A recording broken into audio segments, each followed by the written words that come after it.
Baruch Hashem Yahuwah, hallelujah. We greet you in the Shem of Yeshua Mashiach, and we greet all the Gur and all the Gurim that are coming out and coming in, and all the Goy and the Goyim, and all them that are searching and grafting into the house of Yesharel. We greet you in his wonderful Shem Yahuwah, and we thank you for tuning in to Eagles Haven Ministry, HaRuachEliyahu channel, and EliyahuChannel.com. We thank you for tuning in. And here on the screen, of course, we got our brother. How you doing, Shalom, brother? shalom. I'm doing great, brother. I'm doing great. Just excited to be here. Hallelujah. Like this is part 4 of the Nimrod, Baal, Earth, right. Sun worship. Not when you say Baal, Earth, I got to correct myself all the time, Baal, because I like to say Earth, but Baal world, Baal globe, Sun worship, and this is part 4. Praise Yah, hallelujah. And right now, also, what's kind of what we're going to be doing is we're going to go to Bereshith, right? Right. We're just going to do a quick summary of everything we've read. We're going to use Bereshith so that you can see how in the books of Yeshar and Yubilee you get a lot more, and Hanuk, you get a lot more detail about what's going on. The book of Genesis starts with Abraham at about the age of 70, brother? Yeah. Somewhere around there. Yeah. About the age of 70, and a lot happens to him before that. A lot is going on. From the book of Yeshar, you can tell that he's been raised by Noah and Shem, and he's been taught in the way. So he was very kadosh. And so now what we're going to do is we're going to go ahead and go to Esort, go directly to Bereshith chapter 11 and 12 that we're going to proceed to. Okay, and I'm going to read some parts, I'm going to skip some parts and read some other parts, because we're all familiar with this. We gave you homework to read too. Right, we gave you other scriptures to go ahead and read, and you've heard all of this before, but this is just going to line up, give confirmation of 2 or 3 witnesses. This is going to be witness number 3, because we had the book of Yubilee, we had the book of Yeshar, and now we're going to have Bereshith, and all of them put together are witnesses. They witness of each other. Okay, let's proceed. Praise God. Father, we just baruch the people that the Berekat of Yahuwah will fall upon them, and the veils will come off, and the understanding and revelation that we're trying to share with them of the source of where the sun worship, this heliocentric system comes from, where it comes from Nimrod and evil fallen ones. And we pray they get a revelation of it, Father. Amen. Amen. Hallelujah. All right. And all the earth had one language and one speech. And it came to be, as they set out from the east, that they found a plain in the land of Shinar, and they dwelt there. And they said to each other, "Come, let us make bricks and bake them thoroughly."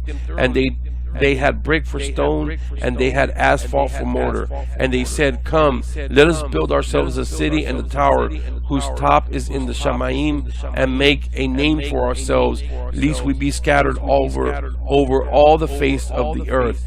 Now, all of this should sound familiar to everybody, and it's just confirmation of what we read in the other books. And they said, "Come." Okay, verse number 5. And then Yahuwah came down to the city. Where was that, brother? Verse 5. Verse 5. Then Yahuwah came down to the city and the tower which the sons of men built. And Yahuwah said, "Look, they are one people, and they all have one language. And this is what they began to do. And now they are not going to be withheld from doing whatever they plan to do. Come, let us go there and confuse their language, so that they do not understand one another's speech." And Yahuwah scattered them from there over the face of the Arets. And this is the genealogy of Shem. Now, all of these names that we're about to read, you know about more about their lives now, because we read the books of Yeshar and Yubilee. This is the genealogy of Shem. Shem was 100 years old and brought forth Arpachshad 2 years after the flood. And after he brought forth Arpachshad, Shem lived 500 years old and brought forth sons and daughters. And Arpachshad lived 35 years and brought forth Shelah. And after he brought forth Shelah, Arpachshad lived 403 years and brought forth sons and daughters. And Shelah lived 30 years and brought forth Eber. And after he brought forth Eber, Shelah lived 403 years and brought forth sons and daughters. And Eber lived 34 years and brought forth Peleg. And after he brought forth Peleg, Eber lived 430 years and brought forth sons and daughters. Now, you remember, people, that Peleg is they just share his name here, but we know this is the time of the dividing of the earth and the dividing of inheritance. Right. Okay. Right. And all of this lineage was also given in the book of Yashar from last week and the week before. Right. So we're familiar with all these. 2 or 3 witnesses confirming. Right. And after he brought forth Reu, verse number 19, Peleg lived 209 years and brought forth sons and daughters. And Reu lived 32 years and brought forth Serug. And after he brought forth Serug, Reu lived 207 years and brought forth sons and daughters. And Serug lived 30 years and brought forth Nahor. And after he brought forth Nahor, Serug lived 200 years and brought forth sons and daughters. And Nahor lived 29 years and brought forth Terah. And after he brought forth Terah, Nahor lived 119 years and brought forth sons and daughters. And Terah lived 70 years and brought forth Abram, Nahor, and Haran. And this is the genealogy of Terah. Were you going to say something, brother? So now we're getting to Abraham and the story of Haran, Terah, and Nahor, the brothers and the family of Abraham. Right. Like we saw in the book of Yeshar. Okay. So we're giving you all the genealogy, so you can go back to each one of these guys and you can research them. Serug and all of these guys that came before Terah, you can research them in the book of Yashar. And also in the book of Yashar, we find out that Abram was named Abram after his grandfather on his mother's side. And this is the genealogy 27. And this is the genealogy of Terah. Terah brought forth Abram, Nahor, and Haran. And Haran brought forth Lot. And Haran died before his father Terah in the land of his birth. Now, if you just read the Bereshit and you never read any of those other books, you have no idea what happened to Haran, why he died. You have no understanding of any of that. So we need those other books. So, and Abram, and let's go to verse number 29. And Abram and Nahor took wives. The name of Abram's wife was Sarai, and the name of Nahor's wife Milcah. And the daughter of Haran, the father of Milcah, and the father of Yiscah. And Sarai was barren; she had no child. And Terah took his son Abram and his grandson Lot in Haran, and his daughter-in-law Sarai, and went out with them from Ur Chaldee to go to the land of Canaan. And they came to Haran and dwelt there. And the days of Terah came to be 205 years, and Terah died in Haran. And that's the end of chapter 11. We're going to proceed in chapter 12 now. Verse 1. Chapter 12, verse number 1. Bereshit 12:1. It says, And Yahuwah said to Abram, Go yourself out of the land from your relatives and from your father's house to the land which I show you, and I shall make you a great nation, and baruch you, and make your name great, and you shall be a berechot, and I shall barak those who barak you, and curse those who curse you, and in you all the clans of the Aretz shall be barak.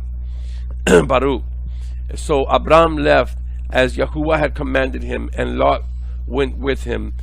And Abram was 75 years old when he set out from Haran. So there you see that we're already, Abraham is already the age of 75. And when we started reading, I think he was about 70 years old. But anyways, and Abraham took Sarai, his wife, and Lot, his brother, and all their possessions, and that they had gathered, and the beings whom they had acquired in Haran, and they set out for the land of Canaan. Abraham took Sarai, his wife, and Lot, his brother's son, and all their possessions, and they had gathered, and the beings whom they had acquired in Haran, and they set out for the land of Canaan, and they came to the land of Canaan. And Abraham passed through the land to the place of Shechem, as far as the terebinth tree of Moreh. At that time, the Canaanites were in the land. Okay, and the reason that it's talking about this is because, like we had read earlier, we had read in the book of Yashar that, remember, a pact was made between Yafet, Shem, and Ham, that their brothers would not go out of their land and take the other brother's land. They made a vow of a curse if they did. Right, and they were made a curse if they did. So when Abraham, when his descendants come back to take the land, remember that land was apportioned to them by the Creator, and in the pact that all three of them made. So they're not going out there. There's a lot of talk about, and a lot of arguing on the internet about, the Palestinians versus the Jews and blah blah blah, this and that. Well, that land, his brothers told Canaan that if he took that land, that he would be cursed, that there would be a curse upon it. Anybody who comes into Jerusalem, right, or Israel, will be cursed. Right. So and they took the land anyways. And now it's a curse. So anyways, I just wanted to pass that on. Verse number 6, brother? We're in verse 7 now. 7? Okay. And Yahuwah appeared to Abraham and said, to your seed I give this land. And he built an altar to Yahuwah, who appeared to him. And from there he moved to the mountain east of Bethel, and he pitched his tent, with Bethel on the west and Ai on the east. And he built there an altar to Yahuwah, and called on the Shem of Yahuwah. And Abraham set out, continuing towards the south, and a scarcity of food came to be in the land. And Abraham went down to Mizraim to dwell there, for the scarcity of food was severe in the land. Now Abraham, our father Abraham, was calling on the name of Yahuwah. Right. Yeah. It says in that verse. Right. So all this belief that, we can't say the name, we cannot say the name because it's too sacred and blah blah blah and this that. No. And also the confusion that when Moshe went up to the mountain, and he told them, if you read it in English, in what name should I tell Pharaoh I come in? And people, they see he didn't even know his name there, but they don't realize that idiom of expression, he was asking Yahuwah, in what authority and character do I go approach a Pharaoh? Right. Because he didn't feel himself to have the authority and the character to walk in that Shem of Yahuwah. And that's when he said, I'm the all-existing one. He understands that. Right. You know what I mean? Which is just a title, it's not a name. But they all knew the name of Yahuwah back then. And he said, you go in the authority of I've always been and always will be the all-existent one. You're going to go in that characteristic.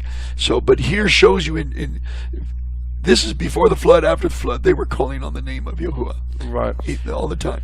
But also you got to I just want to talk about this real quick, brother, because you're bringing something up that's pretty significant. You got to remember that they were in Mizraim for 400 years. Now, for a little bit over 400 years, 430 years, I believe it was. And Yahuwah tells Abraham in the vision that he's going to be there for four generations, and then it says that he was there for 430 years. So somehow 430 years is 4 generations. But well, what it is when I did a research on it, right, is that they were actually in the land of Mizraim for 200 years, but the total amount of their sojourning in the land of Canaan came to 400 something. Oh, okay. Exactly. Okay, all right. Yeah. then So they're wandering completed when they went into the promised land. right. Or left. They Now- left exactly in the time of Mizraim. Right, right. Now we know that it does not take a generation that long to forget who they are, Right. where they're from. We can see that in the United States. Yeah, we can see that right here, right now. You know that not too long ago, men were not all believing in the ball earth. No. Not too long ago. It was not very long ago at all. Until recently, where they're able to sit everybody down in a classroom and brainwash everybody From a child up. Yeah, from the child up. Now the whole belief system has changed, and you don't believe the things that your great grandfather not too long ago knew, which was Right. what, maybe a generation ago. Right? Yeah. All right. So Praise anyways, Yah. let's keep Good going. input. All right, we're on verse number 11. And it came to be, when he was close to entering Mizraim, that he said to Sarai his wife, "See, I know that you are a fair woman to look at." Excuse me. "And it shall be, when the Mizrahites see you, that they shall say, 'This is his wife,' and they shall kill me, but let you live. Please say you are my sister, so that it shall be well with me for your sake, and my life be spared because of you." Now, we touched on this yesterday, and I'm going to go ahead and repeat it again. Abraham, in the Hebrew thinking, him and Sarai have the same father. Who's the same father? Terah. Okay, so then their brothers, yeah. right? It's their grandfather, but in the Hebrew mindset, that's their father. Right. So my grandsons are my sons. They have my DNA. They are the sum of all of my grandfathers that came before them. That's who they are. That is what's in their DNA. So like sisters, we still in Hebrew understanding like cousins. Right. When we say cousins, because that's real blood related. It's not in-laws. Right. It's real blood related. Right. So he wasn't lying. You hear all this in the Christian church a lot. Oh, but Abraham, he lied one time, but God forgave him. No. That's not true. Abraham was kadosh. Abraham was a kadosh man. He kind of told the truth with a misinformation. Right. Well. He would. Now, what he was hiding was that was his wife. Right. But when he said, "This is my sister," he was not lying. The Pharaoh does not tell him, "Why did you tell me that was your sister? She's your wife." He said, "Why didn't you tell me that was your wife?" See, right. back then they would marry within the family, right. So they already knew that. Right. Okay. Even pharaohs did that. Right. Yes, they did. So, and it came to be, when Abram came to Mizraim, that the Mizrahites saw the woman, that she was very fair, and Pharaoh's officials, I'm on verse 15, saw her and praised her before Pharaoh, and the woman was taken to Pharaoh's house, and he treated Abram well for her sake, and he had sheep and cattle and male donkeys and male and female servants and female donkeys and camels. But Yahuwah plagued Pharaoh and his house with great plagues because of Sarai, Abram's wife. And Pharaoh called Abram and said, "What is this you have done to me? Why did you not inform me that she was your wife?"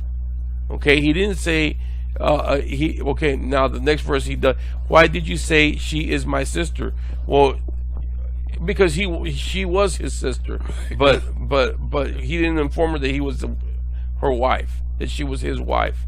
"And so I was going to take her for my wife. Look, here is your wife. Take her and go." Verse number 20. "And Pharaoh commanded his men concerning him, and they sent him away with his wife and all that he had." Now, if you go back to the book of Yeshar and the book of Yubilee, you're going to read a lot more about what happened during that time.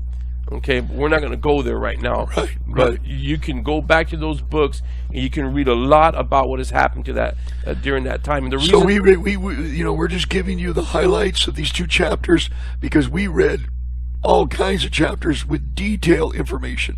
You got to realize the 300 people that went with him after he came out of the fiery furnace, the 2 servants of Nimrod went with him, became his loyal servants, and he had much riches then. Now he's got more accumulation of riches, you know what I mean?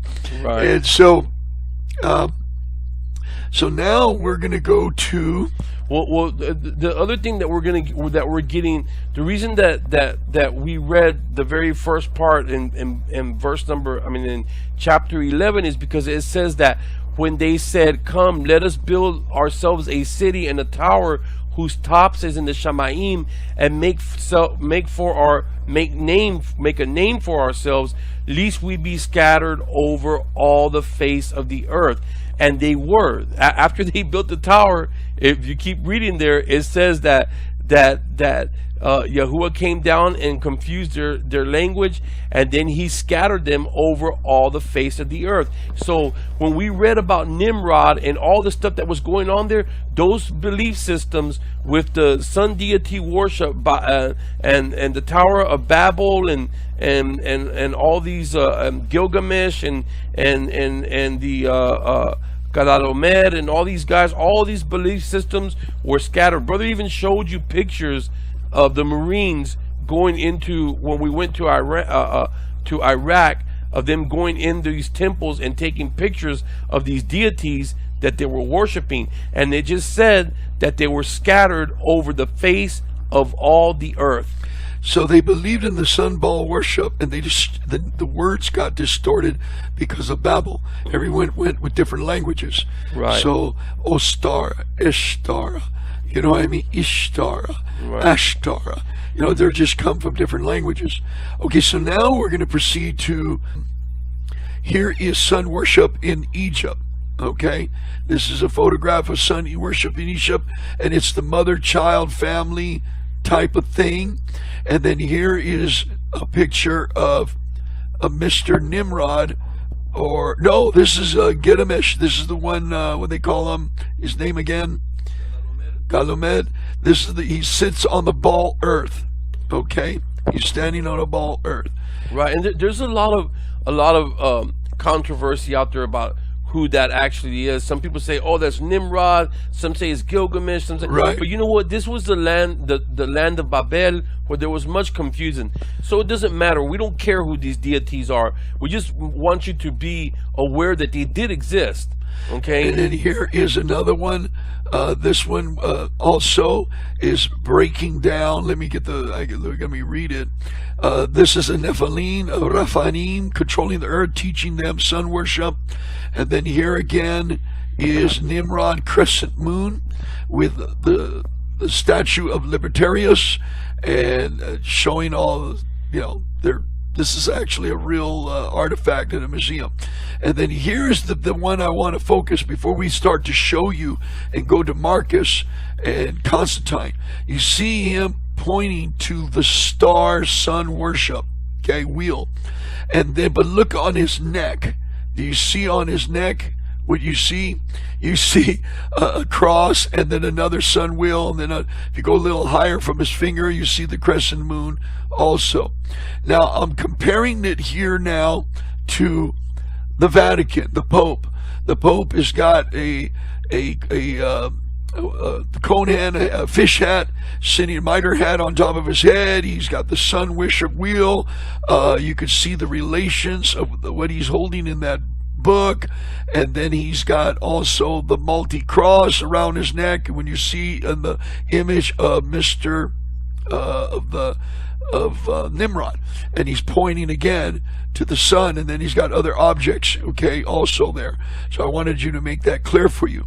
And then also now, here's the synchronism of all the different religions and all their different images, the multi-cross, the swastika cross, broken cross, and all these, the 12-pointed cross, the eye cross, the unks, and all these things are related to Nimrod, roots of Nimrodism. Right. And then here's another one of Nimrod, close up showing that this is actually a different picture of him. He doesn't have the last one had a medallion with the sun and a medallion on his neck of or whatever they call it, necklace of a multi-cross. This one only has the multi-cross. Okay, so I'm going to stop there in those pictures right there, and we're going to go to now. We're going to read some more documentation. This is very important information we're going to share with you, because we want you to become aware of where did this stuff come from. Right. Okay. Now, before I start reading, though, brother, let me ask you something, because you know a little bit more about this. What year was Constantine? Okay, Constantine started in the late 200, but he actually did his battle with another general. They were battling. Two generals are final battling out to be the emperor of Rome. Okay, because Greece is already done away with. Now they got Rome, and they got the battle between two generals, and then and that was around 300 and something. We're going to read it because we got pictures of it showing the dates. And then of course he didn't make the official christening the Christians. They think it's Christian, but he christened the Roman world to be the religion of Mithras around the year finalized 324, and then finalized in 326.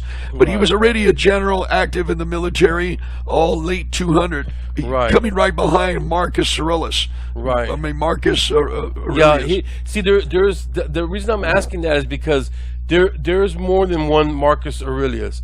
So and there's more than one Constantine. Right, there's more than one Constantine. So it's kind of like you start reading about this stuff, but the important thing is, if you want to follow up on some of this stuff, then look up Marcus Aurelius, who was the emperor for 19 years, from about 161 AD to about 180 AD. It's very interesting what he did and what he believed in, and how even to this day, I think they call him the father of humanism or something like that. Yeah, I'm going to show a book later on that. Right, and then there's another guy who names himself Marcus Aurelius too, and his name was Elakavolus. So he was actually a grandson-in-law of Septimus Severus, alleged illegitimate son of Caracalla, proclaimed emperor by Syrian regions. So this guy becomes he's Syrian, or his mother's Syrian, and I haven't read enough about him, but I've read this much. What people fail to realize, they think that when you read the Quran, there's pieces of the Quran that show that Mr. Muhammad was actually light skin. Right. White skin, light eyes. Right. So in the days of Rome, it's almost like the United States. You can work your way up into politics and be different races. Right. You know what I mean? And work your way up. But we never seen the Afro-Muline for some reason, but we see Syrians, Persians, Greece, Romans. Well, I think because they've been left out of history, brother, because it doesn't fit their plot for the Afro-American to be a part of Rome and Greece. Yeah. And when in fact, a lot of the old paintings, guess what? They're Afro-American. I'm not Afro-American. There's a mixture. There's Africans. There's African people who are being portrayed in those pictures, and they were leaders and governors and stuff. Right. Now we're going to the first page of the Black Stone of El-Kabal. Now this guy right here was a emperor, a Roman emperor, for about 3 years and 9 months, from about 218 AD to about 22 AD, and the things. But he killed a lot of people. He destroyed a lot of the Nazarene followers of the way. Right. They didn't call them Cristianos to Constantine 50, 60 years later. No, 120 years later. Right. You know what I mean? Right, until they had the but he was massacring the Nazarenes and Jews, right, to force them to worship this stone, right, like similar to Mecca, right, Medina, right, the Koba box. And if you read this guy's history and what's going on, you're like, wow, this looks like what the Islam is doing today in Ramadan, and dancing or walking around this Kababak Yes, stone. Kababak, yeah. Yeah. So I mean, you can go and look up the history for yourself, and you can make your own mind make up your own mind if this is connected to that or not. But there's no hard evidence. We're going to read it, but we're reading from the Free Republic of Brow search of a religion post article. Very good information here. We're going to start. Okay, right here it says the reverse of this imperial coin depicts horses pulling a wagon on which there is a sacred black stone from the temple of the god Ekabalas in Emesa, modern Homs in Syria. The stone was associated with Rome with the cult of Sol Invictus by Emperor Marcus Aurelius Antonius. That's this guy. That's this Marcus Aurelius. After his death, he is commonly known as Caesar Ekabalos, according to his favorite deity. His name is Latinized from the Syrian Elah Kabal, which means God, and Kabal means mountain. So they were calling him the God of the mountain, like Jabal. Jabal in Arabic means Jabal means mountain. So that's the same thing as Kabal. El Kabal means the deity of the mountain, resulting in the gods of the mountain, the immense manifestation of the deity. And of course, we know in Aramaic, even in Hebrew, we don't say Elohim, we say Elohim, because it's the A-L, but this is an ancient Syrian Aramaic type, so it's Ilah. Now, so I can go on with that, but I'm not going to go further because of time, so let's continue reading. Okay, let me jump down here where it says the cult. The cult statue was brought, right there, brother. The cult statue was brought to Rome by the Emperor Marcus Aurelius, who before his accession was the hereditary high priest at Emesa. So he was a high priest at this Emesa Same place. like Constantine. Right. Became the Popa. Right. And they called him Ekabalas after the deity that he was worshiping, the Syrian deity. And the reason we're making this connection is because it's the same sun deity. Sol Invictus. It's the same sun deity from Nimrod. It's still alive and it's still going on. The Syrian deity was assimilated with the Roman sun god known as Sol Invictus, the undefeated sun. A temple called Elakabalim was built on the east face of Palatine Hill to house the holy stone of the Emesa temple, a black conical meteorite. Herodian writes of the stone. So if you go to this, there's Herodian writings and different volumes, and if you go there, you do a little bit of research, you'll run into this stuff. So, brother, the picture here that we're seeing, go ahead and scroll down some, the other way. The other way, brother. Scroll. You want the blacks? Yeah, the black one. Okay, part 2. Yeah. I got to go to it. Let me scroll up. Excuse me. Okay. Let me go to. Well, the one that he was showing you also, that one that's up there, that gold one, is showing the road when they're bringing the stone. Right. They're bringing this stone, but I want them to see what it looks like. There it is, right there. Okay, but is it page? Which page does it look like? Let me see, because I got 2 of them. All right, it's this page. Okay, well, I got to zoom it in. Okay. That right there, that big rock inside of that, a Roman temple. Right inside that temple is the rock, and that they're worshiping. And that rock looks a lot. It resembles a rock over there in a certain place where everybody goes around in a circle. And then you see this, how this archer is here, and he's got a star us 1, 2, 3, 4, 5. It's got these different like star images. This whenever you see a construction of a building in commercial buildings or government buildings, these are called the presiding spirits. The presiding spirits are between these pillars. Right. It's called synchronism. Do you want to read from the top? Well, I just wanted for people to see that. I'm going to read from the Herodian was also related. Okay. Herodian also relates that Icabala's forced senators to watch while he danced around his deity's altar to the sound of drums and cymbals, and at each summer solstice celebrated a great festival, popular with the masses because of food distributions. They had a food bank going on. Yeah. Free food at festival time. During which he placed the holy stone on a chariot adorned with golden jewels, which he paraded through the city. Okay, a 6-horse chariot carried the divinity. The horses huge and flawlessly white, with expensive gold fittings and rich ornaments. No one held the reins. No one rode the chariot. The vehicle was escorted as if the God himself were the charioteer. A caballos ran backward in front of the chariot, facing the God and holding the horse's reins.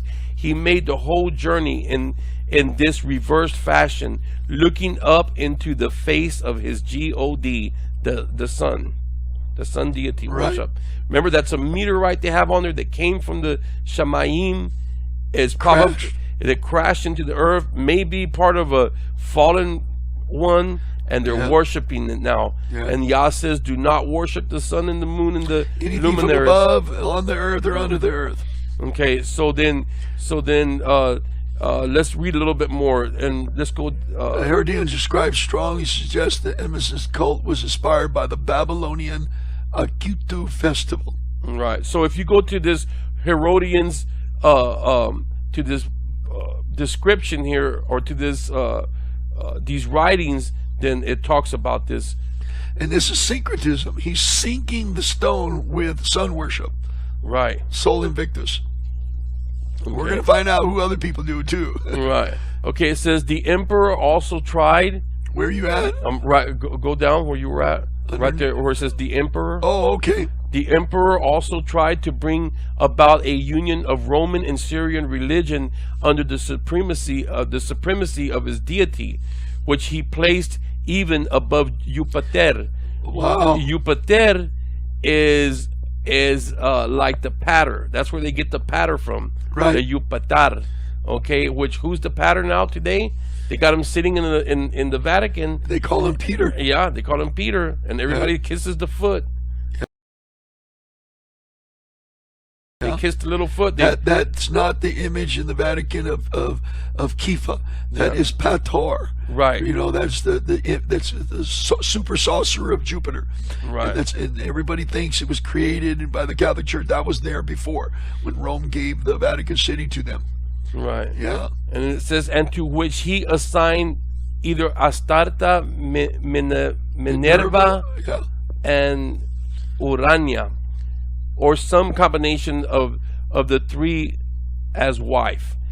The most sacred relics from the Roman religion were transferred from the respective shrines of Icabalacium, including the look, I speak 3 different languages and I'm getting kind of mixed up here. Okay. The emblem of the great mother, the fire of Vesta, Palladium, the shields of Salah. Anyways, you can read all of this stuff. And let's go down to the next one, brother. There's a lot of information. It says here in the bottom part, which we're going to connect to the next page, he reportedly also declared to the Yehudis and the Samaritans and the Cristianos must transfer their rights to his. So that's when he was killing all the followers. Of course, the word Christian did not exist to Constantine. Right. Now, if you do a search on this particular emperor, they actually have carvings. Or what is that? Not carvings, but scrolls. You know how they make on the side of the buildings? You know, they make carvings like in depicting battles and depicting people bowing down in front of him. And those that didn't bow, they had them bound, and they actually showing the soldiers going around chopping a bunch of people's heads off. So this guy was forcing everybody to worship like this. And that's probably why his reign only lasted 3.5 years. Yeah. People got fed up with them. Yeah. Overkill. Right. Okay, now we're on page 3. Temple, so that it might include the mysteries of every form of worship. Okay. I'll read while you're catching up. All right. The meteorite in the 1996 study of a Kabbalah, it reminds me of Kabbalism, stone by Perry and Bellamar, was published in, look at this, SOA and NASA Astrophysics dated system. Do you think that NASA might have something to do with this type of sun deity worship, brother? Oh no! Could it? No NASA, way, they're man. Scientists. NASA, that's not. They're scientists. They're not religious. Right? They're not religious. There's no belief system there. They prove everything. Right. Yeah, they're worshiping the same thing. Titled "Meteorite Sparks Occult," it identifies the stone as a meteorite. Okay. The exact origin of a Kabbalah's stone remains obscure. I believe they know, brother, but they don't want to mention it. Yeah, they do. I believe they know and they don't want to mention it. But historical times, his destiny was closely intertwined with that of the dynasty of kings and priests, that's their pagan words, who had been nomads, Bedouins, and deserts before settling down in Emesa, in Iraq, a shrine of Icaballus. Eventually, the cult became famous and popular, so much that Icaballus ended up being the chief deity of the Roman Empire until the title Deus Invictus Sol Incubus, albeit for a short term of time between the years of 218 and 222. Because of its apparently huge size, the meteorite would be of great interest to modern astronomers. But it is possible that 6 horses shown in the golden coin were needed to carry not only the stone but the structures emphasizing its holiness. Similarly, the stone shown in Uranus is hardly in scale with the temple depicted, but rather a detailed image of how it looked. Right. So they were parading this big old stone, and they were worshiping it, and that sounds very familiar. Dancing around and looking at it, looking up to the sun, and that's like the gift from this from from Helios. Yeah. So now let's go to where it says, now what happened to the stone? What happened to the stone? There's a little deal there. It says, what happened to the stone? It says, look at what it says, though, on top of it. In comparison to the size, the black stone of Mecca, Al-Hajar al-Ashad, it says 28 centimeters wide and 38 centimeters high. Okay, now let's go. What happened to the stone? Okay, it is possible, as P.M. Bellamar suggests, that the stone was broken by Byzantine Christians. But this is speculation in the lack of any historical or archaeological evidence. But the latter fate about the latter fate of the black stone. So, is it possible that the black stone's still around? Well, the second phase. Excuse me. Hello. Another one says, as for the black stone, it was quietly shipped back to Syria, reinstalled in the temple of Emesa. That's a theory. You have to look up the temple of Emesa and see if there's evidence. It was probably smashed to pieces when the temple was converted into a Christian church, but we don't know that for sure. Nobody knows that for sure. Okay, sometime in the 4th century, the site now occupied by a mosque has never been excavated. All that remains of the mysterious black stone are ancient texts and a collection of iconographic documents, mostly coins. So I've never heard of that. Iconographic coins. It's like a photograph, but it's etched and sketched in stone or coins. On the coins, right? Right. It's anyways. So nobody knows where this stuff is at. But now, right here is a picture of Marcus. I want to show you a picture of Marcus, and then before we go to Constantine, and then here's a picture of a book, that is the #1 top read book in universities today, of his meditations, which is the father of socialism and the author of communism. Okay. Because remember, he had a feast, he get food, Right. they get the day off, and everything's socialized. All right, and this has been spreading. This meditations of Marcus Aurelius is spreading through universities. They don't need to pass the little red book with the hammer and sickle out.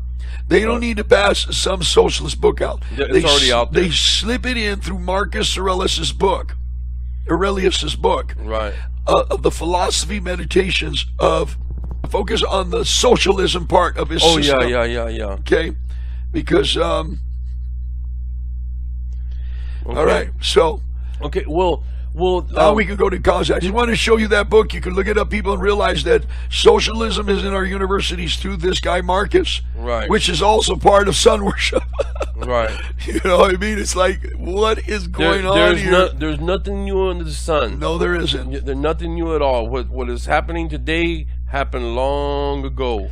The rise of Christianity through Constantine. Now remember, the word Christian is the word Christi, and they morphed it to the word Christian in Christianity, which is, you got to remember, people, that it was never used. That word was Christian.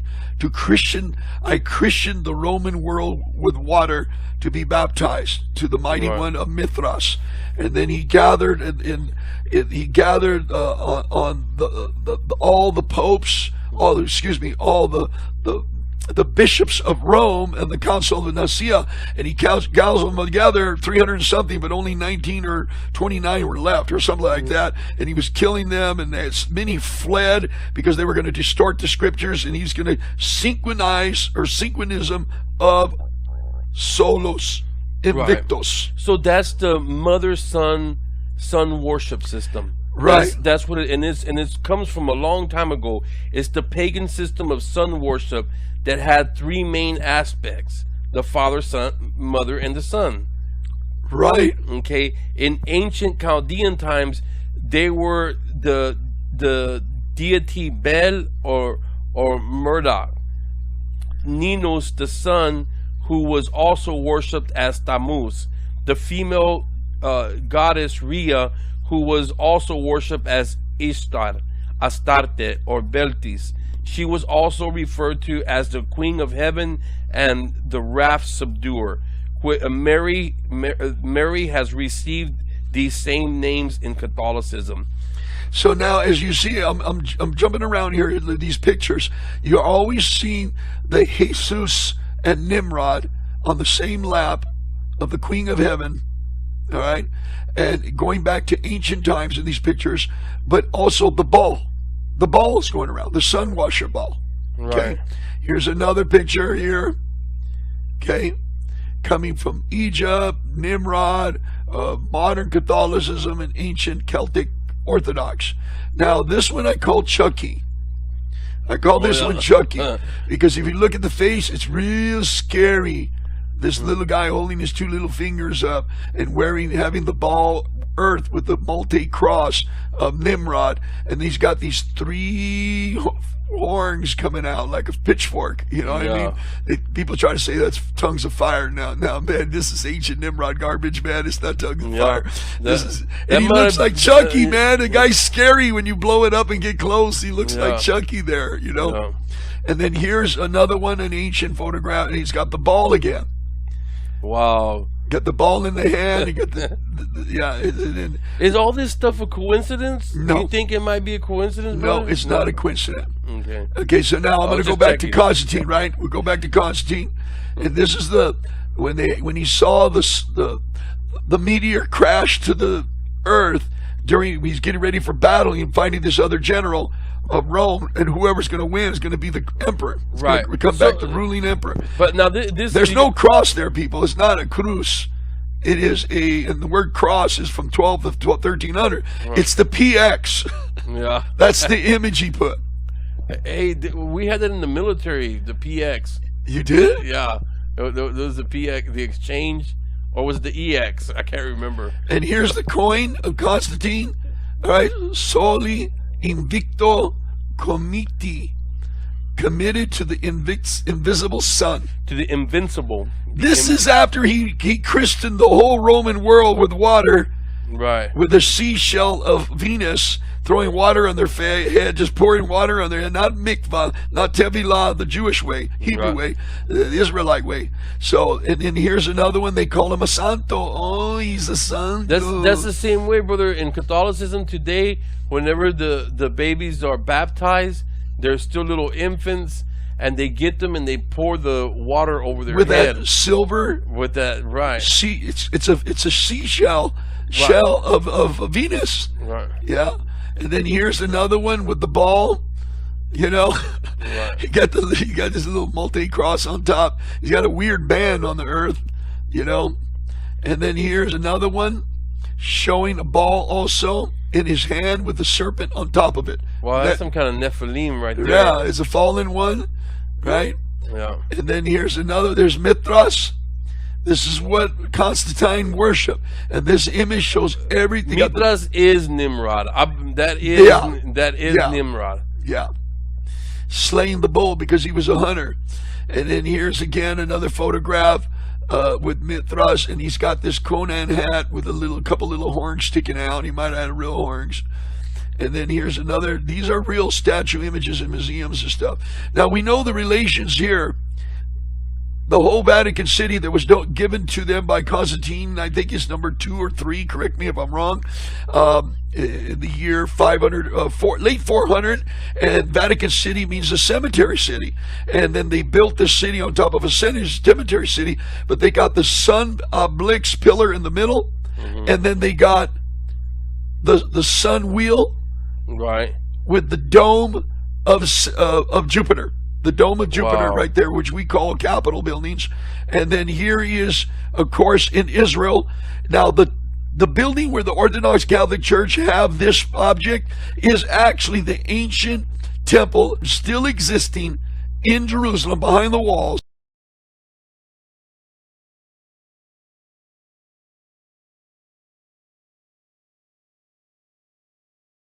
Wow. Where the Orthodox Catholic control and say that Yahushua, they say the J-Man, Jesus, the Hail Zeus, and people come there and touch that little black stone in the middle of that. They touch it, and it's a sundial, and and people kiss it. They bow, they do all kinds of stuff, brother. I went there and took pictures of this thing, and then you got ISR with a Cruz on top, which is created. The Cruz was created in the year 1250 with the sun worship, and we know that ISR is not in his service. It is Isis horse Set. Some say Seraphis. There's another name they also use. Also, now here, Set. There's Seraphis. There's 3 or 4 words in Egypt for this Trinity, and then here is the father of that religion, that one that's.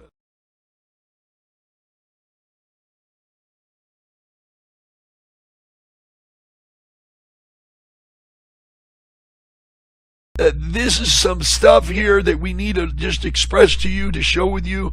We're going to close with that right now, with those photographs. Any other thing before we close? No, brother. It's just, I just want people to be aware that all these religions and all these ancient peoples are all the same. They're all the same.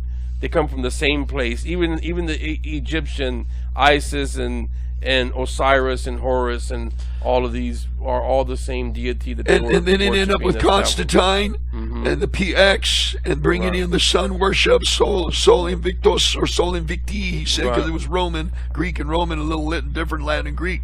And then the Vatican Church continuing it and continuing on. I just praise if you read history, the Arab people have not always been Muslims. A lot of these Persia. A lot of these Semitic people that lived in Iraq and these areas were actually Christians. Constantine, they were actually the city, Christians, Constantinople, were all Catholics. Yeah. You know what I mean? Yeah. A lot of these were actually Christians, and that area of the world had been conquered by Rome, right? And they had Christianized everybody. Okay, so the Muslim belief, even though they don't like to admit it, did not come around until after Catholicism. Right. Okay. And when they first marched in Jerusalem, which one of my videos I share with you, when they first marched in Jerusalem in the beginning, after Muhammad died, 50 years after he died, no, 23 or 27 years after he died, they came in the, Iman came in the name of Eliyahu. Wow. To surrender the city with a 1,000,000-man army. Right, well, he was the son of Abraham. He knew the name of the Creator. And then after they took the city without a fight because they came in the name of Eliyahu, all the scrolls of Muhammad were burnt and destroyed by a certain Iman in Mecca. And what he did was he created the blue, the red, and the green Qurans, and then turned around and burnt all the scrolls of the ancient ones. He burnt the bridge behind it, and then all of a sudden Allah appears. Right. Not Eliyahu, but Allah. Allah appears.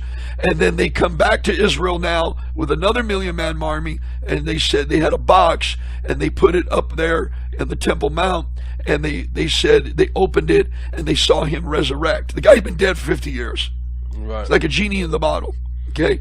And they made that the third or fourth, they say, right, holiest site. I'm using their words, not ours. And they directed the Dome of the Rock that is today because of that. Right, right. Now, these people claim to be the most ancient religious people on earth, but their religion didn't even come about. Even the 600. Even the Christian religion is older than their religion is. Now the crescent moon and star mixed with Nimrod goes back. Right. Now that goes back to that the goes beginning. Back. Yeah, to during the days of Noah. And they weren't running around back there yelling Allahu Akbar, Allahu Akbar. No, they weren't. They were not doing that. And the box, and the Kaaba box has 364 mighty ones trapped in there, and Allah was one of the mighty ones. So it's 363, and they have a statue of the J-Man, and the statue of the Queen of Heaven, the statue of Buddhism, a statue of stuff of Hinduism. So, and they say they conquered every day of the year. Right. And every mighty one that's worshipped around the world, and the Kaaba box, black stone of Saturn, controls them all through Allah. So, and that's why they have the Kaaba box. So you can do your own research. Everything I'm saying, most imams, I've talked to imams when I was a chaplain. I knew imams. I've asked them questions. The things I'm telling you, they agreed. They said, don't talk about it too loud, but I do. I don't care, because it is their history. You can dig in books and read. Right. Everything we're saying is factual, but it's your own history and your own research. Well, we come to a close again, and we just thank you for allowing us in your homes. We praise Yahuwah. Next week, I will do a one in California, and I'm strictly going to share in detail the words that are misinformation in the King Amos Bible. You know what I mean? The sunrise, sunset doesn't exist. Certain words do not exist. A star does not exist in Hebrew and Greek. And so we're going to show that next week and get more in detail with that. But this week we gave you some great highlights. It was very important to get Marcus in there, and also Constantine. We squeezed Constantine very short, but everybody knows the history of Constantine. Marcus is a secret agent slipped into our schools teaching socialism, the offshoot later of synchronizing communism. You can research me at Eagles Haven Ministry at yahoo.com. Request this pamphlet. Pray for me. We're going on a little trip for 10 days. We're going to go to California and minister, do mikvah, and visit people and visit our grandchildren, and we're going to have a great time. So thank you for tuning in. Any closing words, brother? Just want to encourage everybody to do your own research, okay, so that you know the truth for yourself. Hallelujah. Praise Yahuwah. Thank you for watching us. In the Hallelujah. Shem of Yeshua. Amen. Shalom, shalom. And have a good Shavuot Tov. Have a good week.